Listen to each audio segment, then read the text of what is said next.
Like a Hellcat.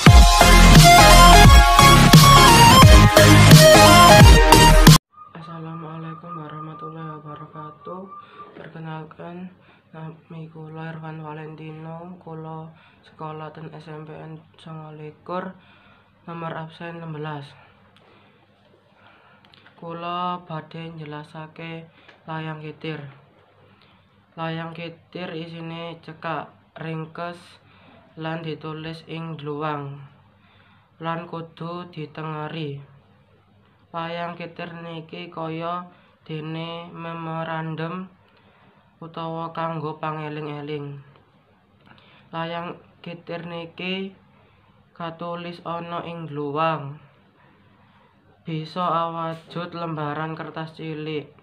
Tuladhane layang kitir yaiku not, resepe dokter, lan liyan-liyane. Cekap semanten.